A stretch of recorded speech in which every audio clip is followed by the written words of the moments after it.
Funding for This Is Nashville comes from you, our listeners, and Alliance Bernstein. Since 2019, employees have impacted our community by giving more than 5,000 hours of volunteerism in Middle Tennessee. AllianceBernstein.com. Alliance Bernstein is not affiliated with National Public Radio. I'm Khalil A. Colonna, and this is Nashville. Councilwoman Sandra Sepulveda is a member of the Nashville Metro Council, and she just started her second four-year term. Now, growing up, she didn't know that she would someday have a future in public service. We're really looking forward to hearing her story, and she is here with us now. Councilmember Sepulveda, thank you for being here. Welcome to This is Nashville. Yeah, happy to be here. Thank you for inviting me. Really glad to have you here. All right, so let's go back to early life. Okay. You were born in California, the daughter of two Mexican immigrants. Tell me about your folks. What were they like? They are the hardest working people I know. So they were born in Mexico and they immigrated to the United States when they were 15 and 16 years old.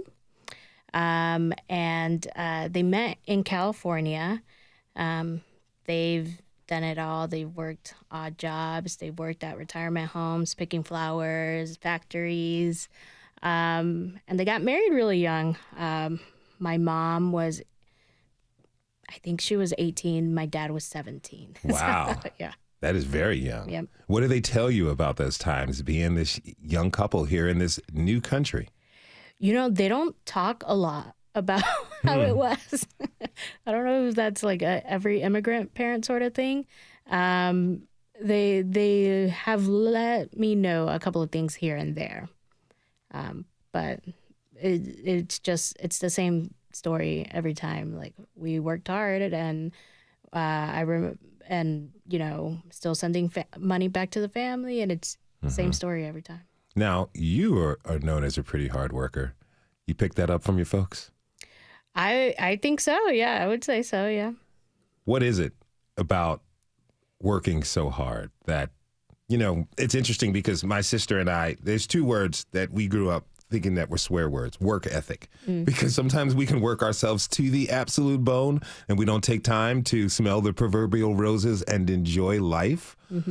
But what is it about working hard and accomplishing something that kind of makes you feel fulfilled? Fulfilled is a strong word. Yeah. I think it's more a fear. Honestly, I think that's where I come from it. For me, it's the fear of letting my family down. Their sacrifice not being worth it, right? And I want to make sure that I live up to the expectation of all of this mattered. And it's the same thing for council and for my day job, right? I don't want to let anyone down. And there are a lot of people who are counting on you. And I think that's what drives me more than anything. Okay. Now, you have three siblings, right? Yes. Two older brothers and a younger sister? Yep. So you fall third. Middle child. Just like me. Yeah. It's great. Now, what did they want for you and your siblings as you all were growing up? So when I was getting ready to apply for college, my dad didn't want me to go to college. He wanted me to go to work to help out. And it was given the family situation at the time. So there was no real expectation of you must have this career path. It was, we need your help and we need you to chip in. What did that feel like when you had that conversation, when he brought that to you? I said no. I was like, no. I'm a rebel at heart, right? So if they tell me not to do something or to do something, I tend to do the opposite of it. Okay. It's in my nature. I don't know why I'm like this. And I told him no. And I think I explained it a little bit to him. I was like, my goal is to make more money, have a career, to be able to provide even more than what you're imagining. It's going to be a little expensive in the beginning. But there was no, I picture you doing this. And And I guess it's different, right? I come from an immigrant household, and maybe it's different for everybody else, but this was my situation. Now, you moved here when you were 5 Yes. to Nashville. Where'd your family live before? California? Did you live anywhere else? Yes, it's Chicago. So we left California because one of my uncles was shot in a drive-by shooting. So we moved to Chicago, and we lived on the south side, and there was a lot of violence going on at the time, and my dad didn't want my family, specifically my brothers, to be around that. So we moved down to Nashville. What are your early memories of Nashville? Oh, well, the funny thing is I've always lived in a Latinx neighborhood. Like in California, we did, in Chicago, we did, and down here, we did. So we moved here in the late 90s. And around that time, we had such a wave of immigrants, and specifically Latinx immigrants who were moving to Nashville. So I started seeing more familiar things pop up here and there. So it wasn't, that part of it wasn't too hard. What was hard? Later on in life, right? When you leave the neighborhood, that was hard. So college was hard because I was going to Trevecca, which was much more white than what I was used to, right? So I went to, I graduated Overton. Overton is one of, if not the most diverse high school in Metro. So to go from all of that, where you have international days and where you really get to know so many other different cultures, but still have such a large presence of your own community there, to go from that to a more white university where there's not a lot of you, and they eat dinner way earlier. That was hard. Yeah. I do want to get to your college experience in a minute, but as you were coming up through Nashville Metro Public Schools, tell me about your experience. What was that like for you as you're going through school from kindergarten all the way to graduating Overton? I didn't know English that well when I first started kindergarten, right? And I went back and I found a report card where it's like, oh, Sandra's English is getting better and she's learning her phone number and all that. I remember it was hard to get people to pronounce my last name correctly. That was I vividly remember that, having to speak to the teachers about that. And I was in the ELL program for a while and got lost in the system a little bit there, and then made it to high school. And when it was time to decide if I was going to apply for college or not, I was in the honors AP classes. And so I just saw other students, other friends who were applying, and I said, oh, I guess it's time to do that now. And just went to college. You just went to college. Yeah. You're like, oh, you're just living your life. Yeah. And you decide, hey, I think I should do this. Yeah, I guess this is next. What were your plans of study when you were applying? Oh, I was a psychology major at first. Okay. Because I was thinking, what's going to make money that I can do that will be helpful, right? And my first semester, I was like, I don't think this is for me. I should just study what I want and go from there and figure it out. And so I switched over to history and political science.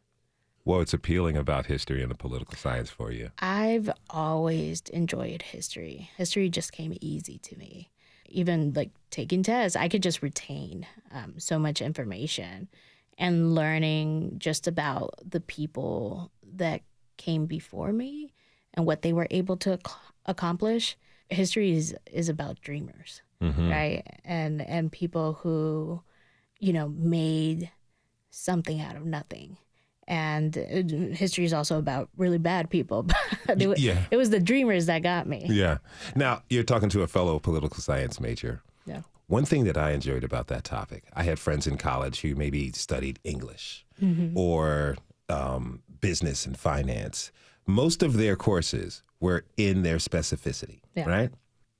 Political science, you're taking a little bit of everything, and I enjoy that. I was in each department as well as the political science and political theory courses. Yeah.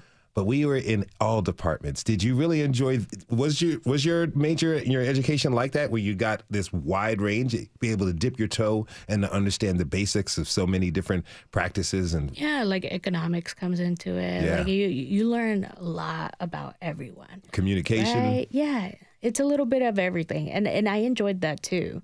I enjoyed it, but it was also figuring out the systems that are in place. How do you make them better? What needs to change?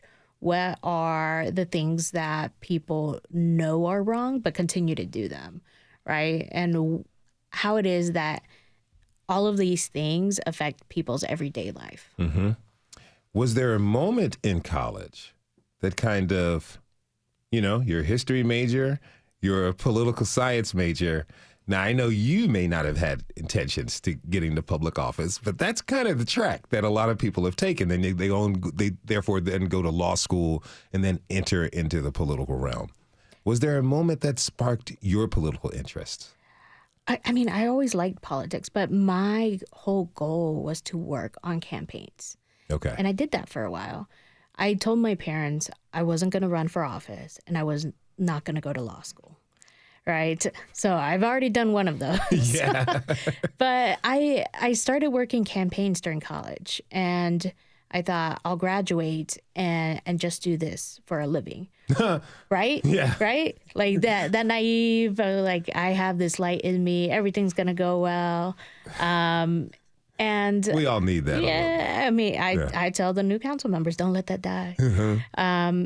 But I just thought I'll have to like move around following campaigns and do it that way.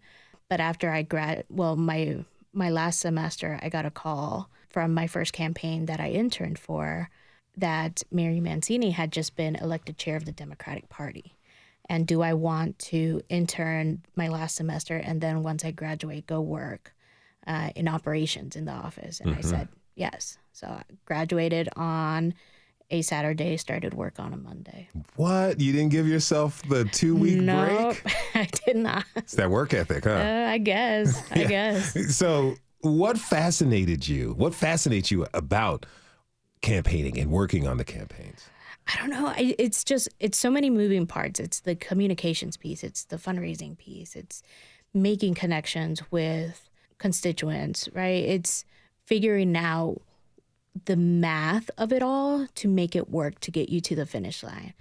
And like I went through the Kennedy phase. I call it the Kennedy phase. Oh, yeah. Did you go through it? Some people tell me that that's not a thing. Ask not what you could do, what your country can do for you. Ask what you can do for your country phase. Yeah. I had one. Yeah, that's what I'm saying. Just like when you get so inspired by a candidate who you believe is going to make the difference and is going to come in and make change, like that moves people, and people have this hope, right? And hope is always the last thing to die. And if you could inspire like a whole group of people and actually get in there and do it, like that's amazing to me. That's amazing. All of that led me to politics. Okay. Now, when I look at political campaigns, particularly like national political campaigns, who they've hired a lot of people who've been in the game for a while. They hire a lot of experts. They make some pretty idiotic campaign decisions. Yeah. And I say, this amazes me that these folks are getting paid so much money and they're obviously making very public mistakes. Do you ever get frustrated when you watch like campaigns from afar and say, with your expertise and you're like, they're messing up? Yeah. Well, first you got to convince them that you're an expert, right? Yeah. So like when I started on council, I would have to remind some of my colleagues, like, I might be younger than you, but I've been doing this longer than you. But I always tell candidates that I talk to that come to me for advice, like at the end of the day, it's your name on the campaign. Like you are getting advice from everyone, but you have to be okay with the decision that is made. You could tell them no. You could absolutely tell them no. Some of them don't. That's hard. That's hard to watch. So you intern, you graduate. What was graduation like for you? Given the fact that your dad didn't want you to do this, obviously he came around. What was it like for your family in graduation day? So my sister actually told me more recently in recent years that my parents cried at my graduation. I didn't know that. So that's how that went. Huh. Yeah, I don't know if they're proud. I like to think that they are. I hope that they are.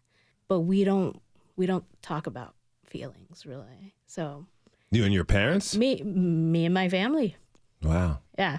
So I think they do things that show me that it was important to them and that they're proud. But specifically saying it, no. But they were all there. What are some of the things that they do to let you know that they're proud of you and happy with you, happy for you and the way you've chosen to lead your life? I think in so many immigrant households, I think it's the same story, right? But they cut me fruit. They bring me a Mexican blanket because it was winter. They, call me and say, "Have you eaten?" Or, "Oh, get some rest." Small things. Mm-hmm. Small things. They will never just say stuff, but they will do stuff. How do you couple that, seeing that from 5 years old, you're raised here in America? It's an entirely different way people have grown and accustomed to expressing themselves. How'd you balance that as you're coming up, getting older? I'm sure there were times where you wished your parents would have said something, but you've come to understand your parents on a deeper level, I feel like. I'm like another culture from them as well, right? So, yes, I'm Mexican with them, and I'm American as well. I am Chicana, right, which is a whole different culture. Yeah. And sometimes we don't understand each other in certain aspects, right? Like they don't understand why I feel the need to fight for certain stuff. And they don't understand why it is that I, for 2 years, kind of silently protested making tamales during Christmas because they only expected the women to make them and not the men, right? They don't understand certain things. And that's difficult, but I think at the end of the day, there is a specific understanding that I want to help out. Mm-hmm. And I think they understand that to a certain point. We're going to go to break after this, but I have to ask, how did you protest for 2 years not being forced to make tamales? I would just say, I'm going to go take a nap. And you take that nap. I take that nap. Awesome. All right, let's go to short break. When we come back, we'll talk with Councilwoman Sepulveda about what it was really like to run her first campaign. Stay with us.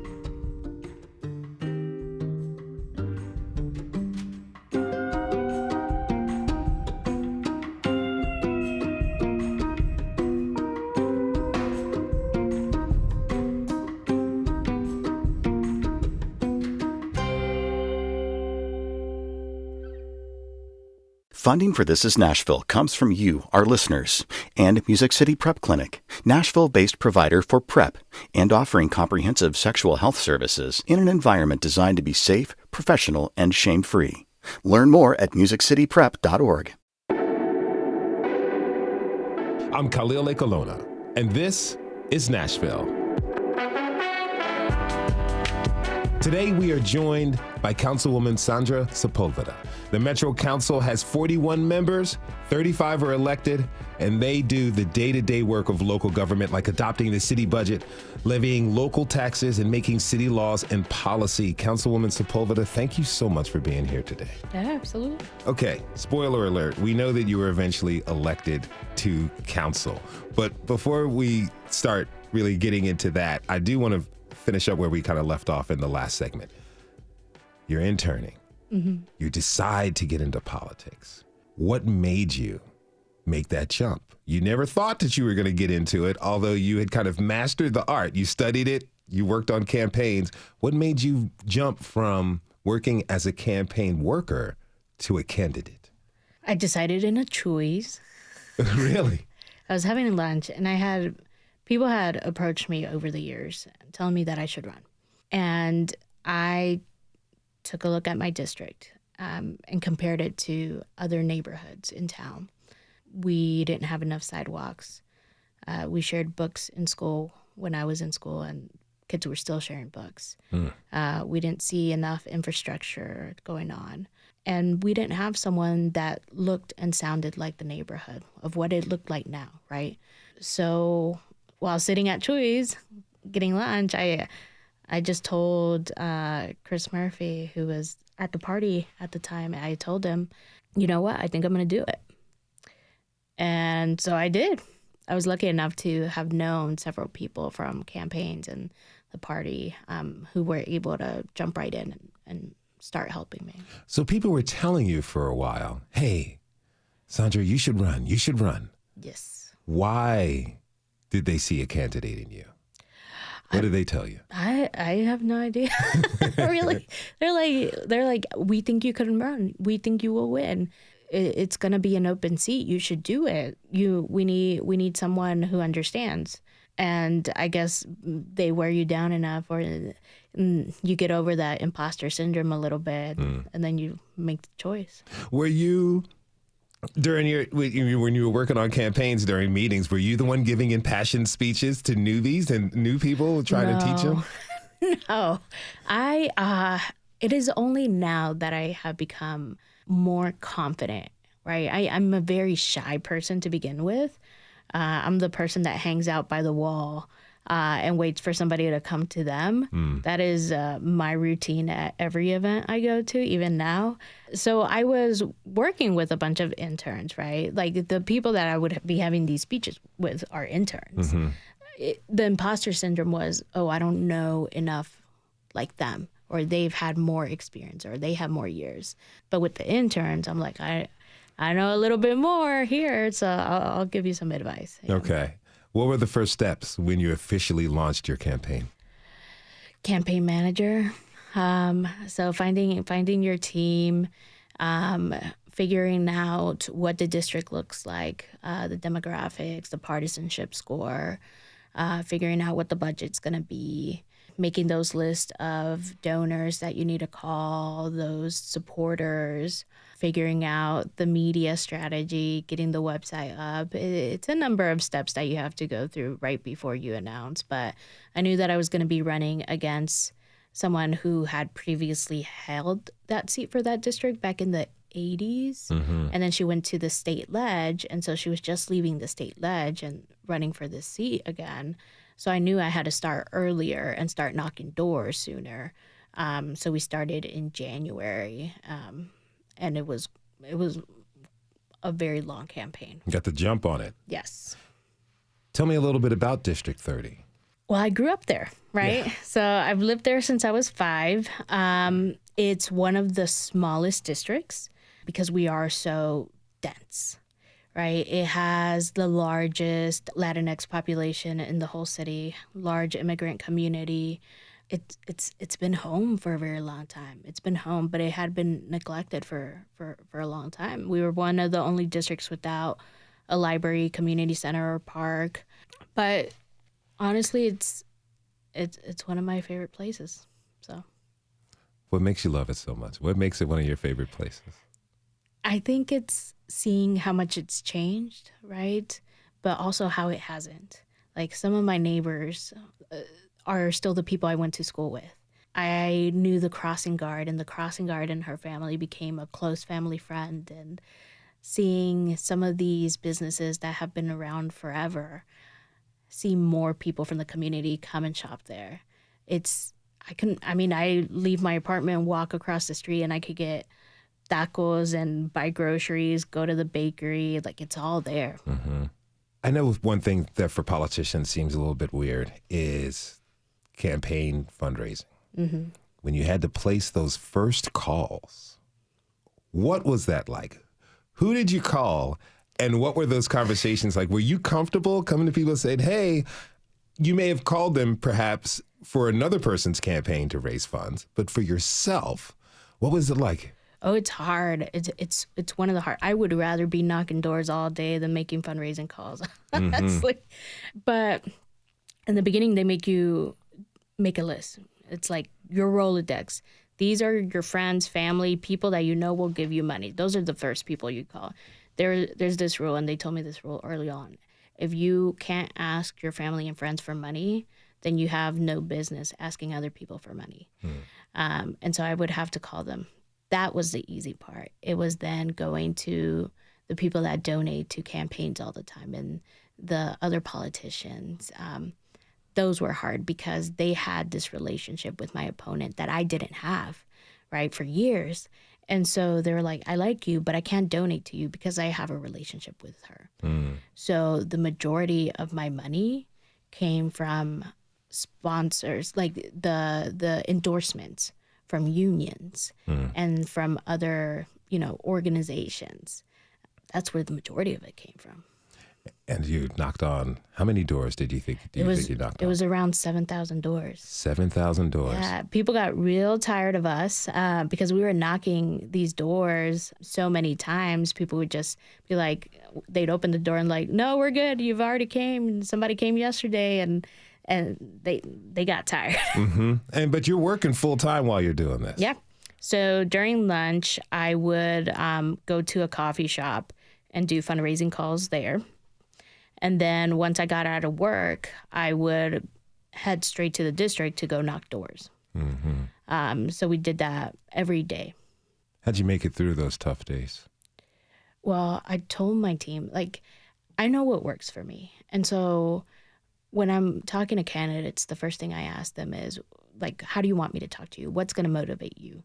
And for some people, it's, I need you to tell me I'm doing a great job and this is all going well. That motivates me. For me, I told my team, I need you to let me know and tell me that I'm doing a bad job, that I'm going to let everyone down, that all of this work and volunteer time was for nothing because I'm going to lose. And that's what motivated me. Fear motivated me. The fear of letting everyone down motivated you to keep going. Yeah, I don't know if that's good. I don't think it's good. But it's worked. It worked. It's worked. It did work. Maybe it's not sustainable. No. But it worked. Yes. Okay, so election night happens. There's a runoff that has to happen. So several weeks later, you're in the runoff. On that night, where were you when you found out that you won?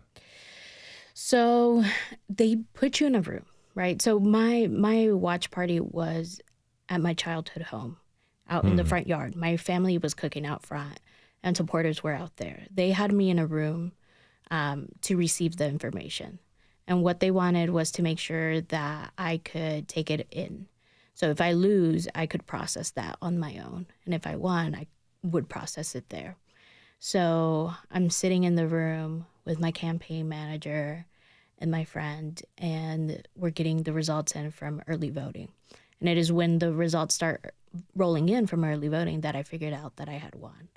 And so it's just tears, just automatic tears. It was a long, hard campaign. It was the second hardest thing I've ever done. And then you have to snap out of it because you have to go make a speech. So they told me, remember to thank these people and make sure to hit this. And so you're trying to make a speech quickly in your head. And so I go out into the front porch. By that time, there were 2 bus loads because Turk Votes had a watch party bus thing going on where they were party hopping that night. And so they got there just in time because they pulled up 2 bus loads and my family and all the supporters are there. And I come out onto my front porch and make a speech. And it was a little surreal. Yeah, you had nothing prepared. Nothing prepared. Did you feel like the folks at the Oscars or the Grammys trying to remember? Yeah, the music's going to start playing. Yeah, it was, I had nothing prepared. The good thing is that it was dark, so I couldn't really see many faces in front of me. I think that would have made it a little bit harder if I would have locked eyes with my family. Okay, so you win. You give this very surreal speech. Here you are in this moment. Now it's time to get to work. You're this council member, the youngest elected ever, a minority representative at that. What were some of the first things that you did as you were learning to be a council member and get accustomed to that? I mean, the work starts immediately. Well, it did for me at least, right? So you close out the campaign that night, next morning. You're calling everyone who supported you, thanking them for everything that they did. But then very early on, within, I think, 2-3 days, I get a call about, and I can't remember what it was specifically now, but it was some issue having to deal with immigrants.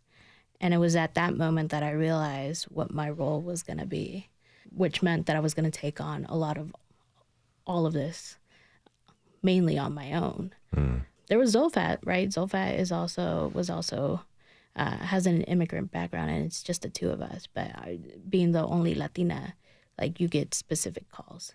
And I realized that I was going to be the go-to person. So everything, if you do well, it reflects positively on your community. And if you fail, then your community fails. And then that's a heavy burden to bear. It's a burden we shouldn't bear, but we are. So there were specific things I wanted to work on, helping immigrants, helping my district with the infrastructure, having enough money for schools and worker rights. And so I had to develop a plan very quickly and very early on to get to work. Who were your most trusted confidants at that time? It was several people from the party, several community members, Fabian Bendy being the first Latino to win. I met with him early on to get his perspective, to hear his experience, to see what had worked, what hadn't. There were council members who were starting their second term. One of them asked me to lunch, and we developed this friendship, and he gave me great advice. So a lot of second termers stepped up as well. Now, in your work, you became a staunch advocate for workers' rights. You introduced the Get It Right bill. Yeah. Why did you bring that to the table? What were you seeking to do? My family, I have several family members who work in construction. So I know what it's like when people get hurt on job sites and when people are being taken advantage of. And so wanting to protect workers who make up such a big population in my district was important to me. Like, these are my people. People just want to make a living. People want to get home safe and, provide. And we live in a state that is very hard on workers and that they don't protect them. And so what I wanted to do is give workers a voice and give them an opportunity. And so we started tackling, the procurement side of it and the way contracts are awarded. And the state came in and preempted us. But there were a couple of things that we were able to keep. And the work's not done. Obviously, I have a lot of plans for these last 4 years. But workers are what make this city run. And Nashville needs to work for its workers. Let's talk about what happened with the Metro Fair Board. I understand there was a controversial appointments going on out there. And this is the board that oversees the Nashville Fairgrounds. There ended up being a lot of controversy about an appointee to the board. Can you kind of briefly tell me what happened? Yeah, so the administration didn't make the appointment in time, which kicked it over to the vice mayor. And for a very long time, I was advocating, not just me, but other council members had advocated for a Latinx person to be appointed to the board. And it was because the stadium was going to be built there. It was finishing up, right? We had a situation with the Mexican rodeo that was there during COVID. And the neighborhood, the surrounding neighborhood, was growing in Latinx population. I mean, it's along the Nolensville corridor. So for all those reasons, we were pushing. And up to that point, the board is all white. So when it came time for the vice mayor to decide who to appoint, he decided to appoint a Black woman. And ultimately that failed. And then he had another opportunity to appoint someone else again. And he appointed another Black woman. And ultimately it divided the council. It divided the minority caucus for a bit. And there are still very much hurt feelings. We did get someone Latinx eventually appointed to the board, but not without quite a few scars along the way. I'm going to take one quick break, but I do want to get back to that when we come back from this short break. When we come back, we'll talk with Councilwoman Sepulveda, about the day-to-day reality of being a council member. Stay with us. This is Nashville.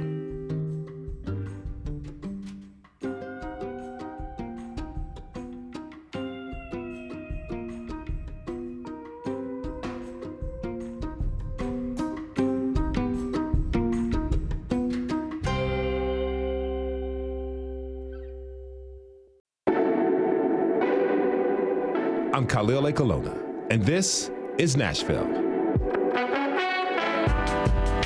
We're talking today with Nashville Metro Councilwoman Sandra Sepulveda, who was recently reelected to her seat in the fall.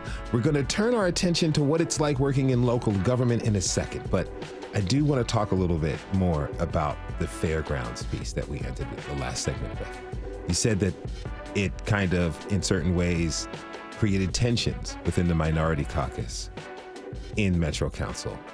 It's already difficult for the minority caucus in Metro Council to begin with. This fairgrounds appointment debacle, is it fair to call it that? I would call it that. Okay. It created tensions. What was it like in repairing those tensions?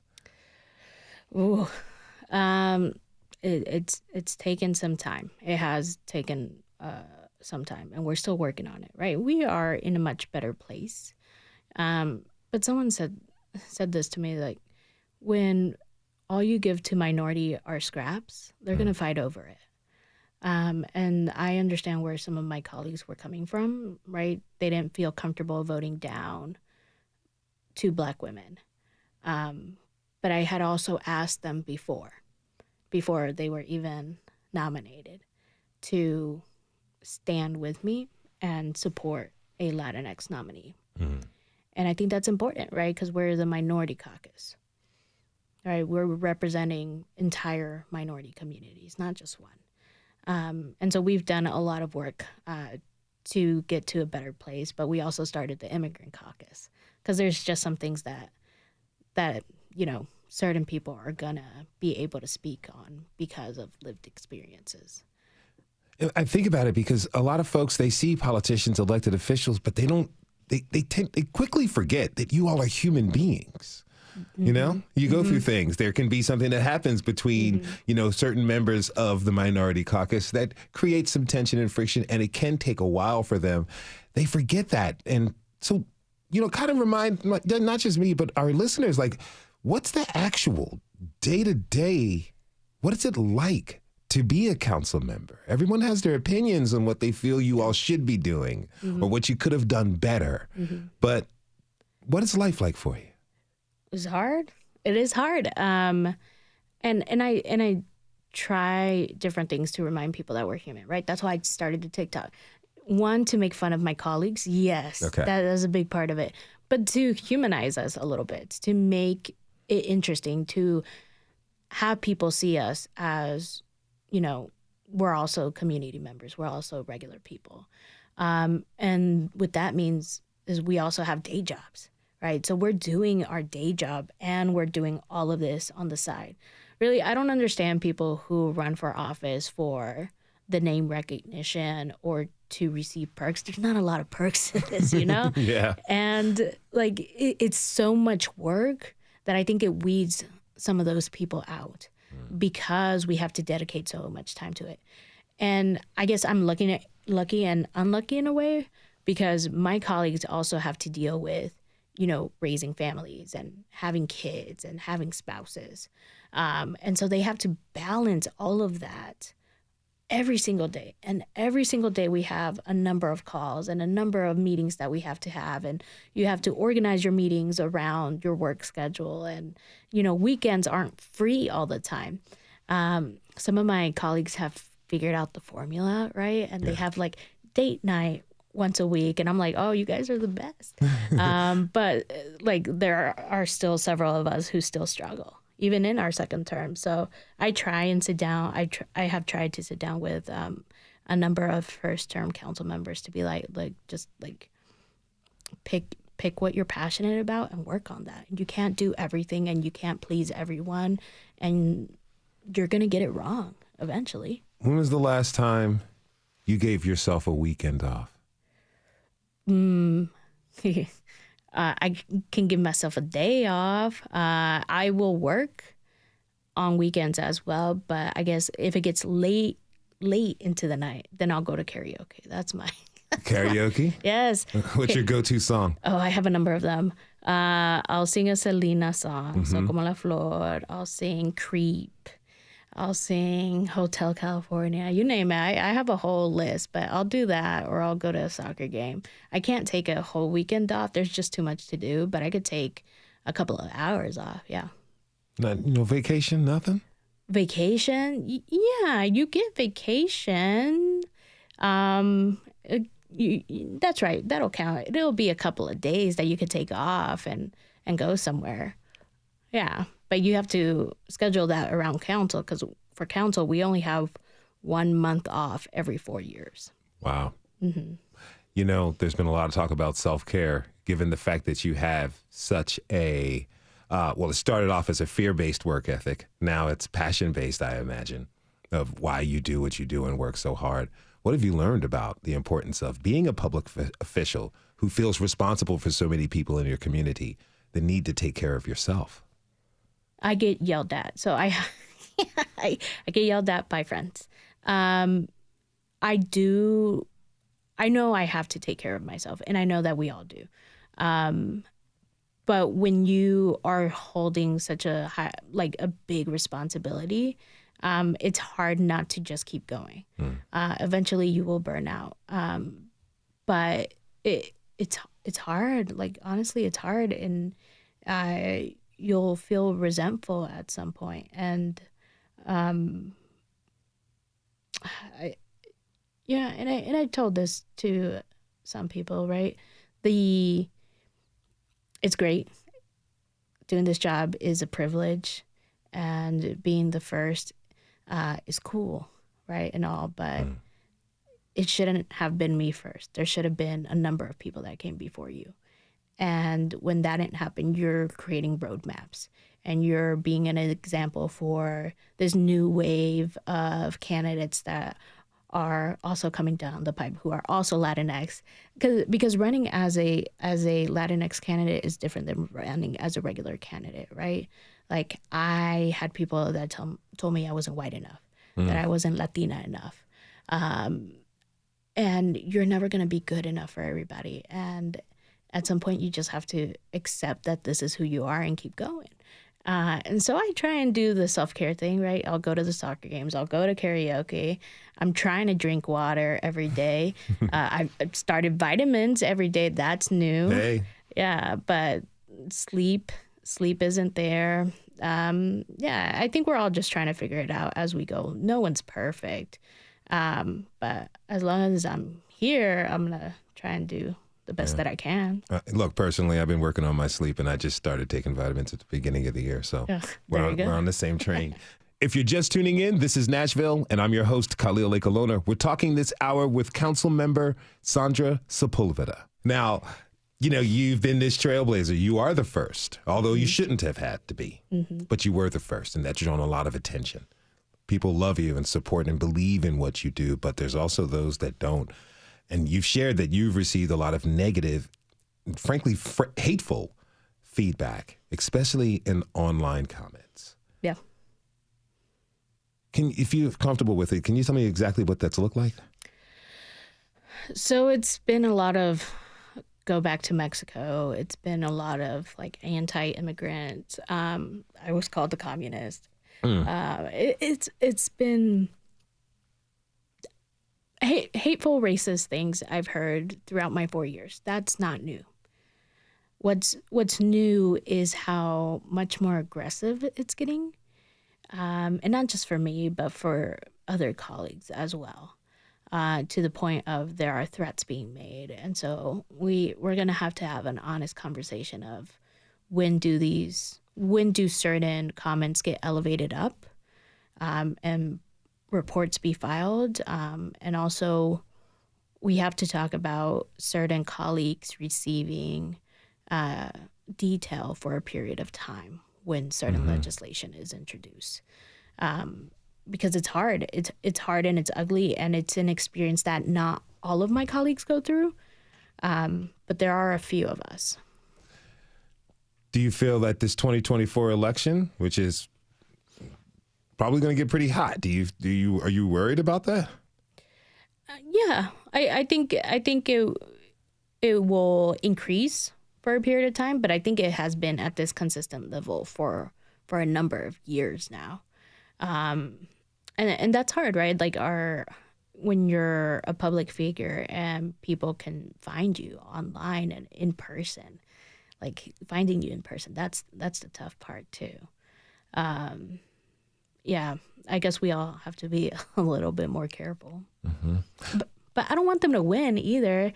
I don't want to not speak on something because I have fear. Yeah. I don't want that.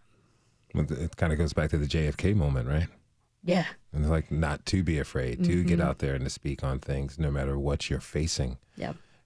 Now, you've shared that you feel like you have to be a representative and a role model for your community and the expectation to be out there to help and to set this guidance. I mean, you set the precedent already here at Metro Council, and I'm sure there's going to be a lot of people to run for office after you, following in on your lead. How do you know if you feel like you've done enough? That's a $1 million question, really. That's why they pay me they pay me. Oh, they pay. I don't know. I honestly don't know. I wrestle with this question, right? Because then people ask me, are you going to run for at-large? Or like, when is the job done? When have you accomplished everything you want to accomplish? I don't know. I don't know what that looks like. I don't know when you feel like, yes, now I could step away. Everything has been accomplished. Everything is done. There's so much to be done. And I always feel like there is more I could be doing. But what gets in the way is sleep and eating and all of that.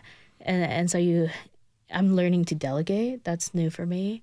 But I don't know when it feels like success. I don't know what that is like. You have all this experience working in the public sector for people. There's a lot of people who've lived in Nashville their entire lives. A lot of people who are moving to Nashville and they want to be a part of something. They want to help.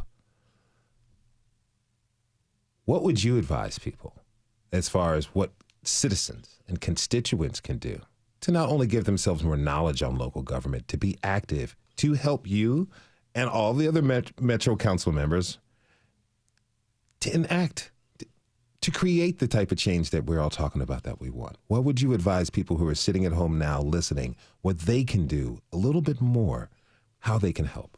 I would say get plugged in, right?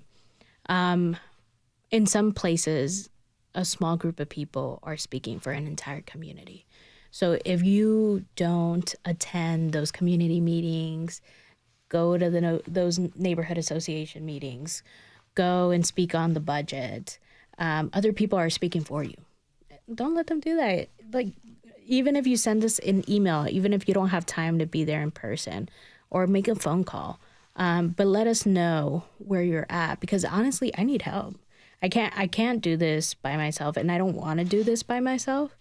And I need to know where my community is at. I need to know what more can be done or what it is I'm missing. We don't have all the answers.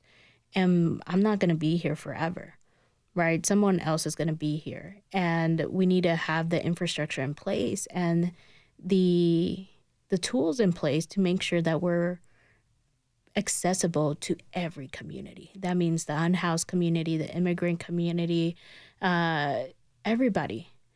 And I don't think we're there yet. And I think that's the side of the government that could be doing more. We could be doing more to make sure that we reach more people.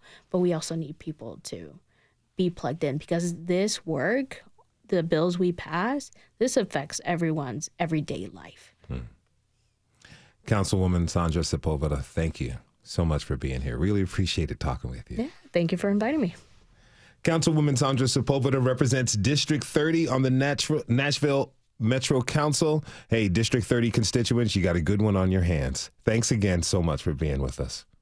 And thanks to you for tuning in this hour. This is Nashville is a production of Nashville Public Radio. Today's episode was produced and directed by Katherine Ceicys. Our board operator is Liv Lombardi. The masterminds behind our theme music are Larange and Namir Blade. You can listen back at thisisnashville.org or wherever you get your podcasts. And the conversation doesn't end here. Tweet us at This Is Nashville. Find us on Instagram and tell us what you want from our show by filling out our quick survey online. This is Nashville. I'm Khalil Ekaluna. We'll see you tomorrow, everybody. And be good to each other.